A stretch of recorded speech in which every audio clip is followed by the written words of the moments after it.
Hey friends, I want to welcome you to the Wild West. We've got the train station right here, and the train is already parked and coming through, and you can set up a great scene with all of these items. Let me point them out to you because we want to create a great scene that the kids are excited about being here for, and this train is going to be a big win. It's 3 different parts. It's an engine, and then the coal car, and then the passenger car as well. And I think it would be a great idea if you actually cut out the windows and let the kids sit in like preschool sized chairs behind it and be able to take their picture through the window. I think that would be a lot of fun. So just save those pieces. When you cut them out, save them so you can pop them back in, and you'll have a very versatile situation with your props that way.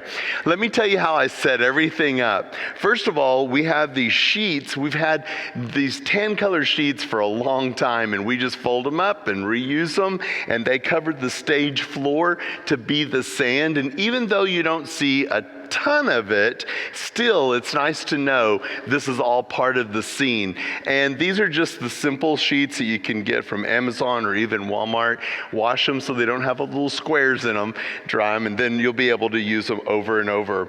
So we started with putting up this backdrop, and I think you'll like using this. It originally had some buildings in it, like a saloon that we didn't think was necessary.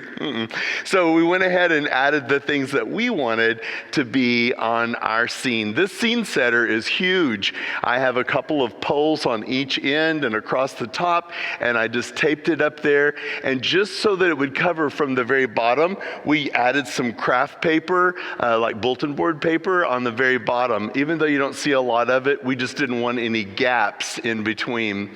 And so that created a great scene or a backdrop for us. And then we added the train behind here, and you might be saying, well, how does he prop those up? I'm glad you asked. We just used a hymnal, one on each one, and opened it up and leaned it up because they're so light. These props are actually just stuck down to some foam board, construction foam board, so they're super light. They're easy to store because they're flat. Other pieces that come with it are also the cactus, the big cactus. There's a couple of small ones here too, then some weeds and rocks, and you can see all those parts that are stacked up here on the steps, creating the depth that we wanted for this. And then I added the fence. Listen, this fence can be used in so many different scenes that you have, but this fence is an absolute win. It's on cardboard, so I just put it on cardboard sheet and then cut it out, and then it's ready to go. And finally, I went ahead and used this rock prop that we've used over and over in so many years. And so if you ever make this rock, it's just paper mache. It's an empty Amazon box. And then we just put wads of newspaper on it, taped it on, and then paper mache the craft paper on top. And it turned out great. And so we use the rock over and over. I've got a couple of them, but that's just a little bonus idea. And you can see the instructions how to do that here on Mr. Mark's classroom as well. So simple as we just put up a few things and we're ready to go, and I can store these and use them again in the future.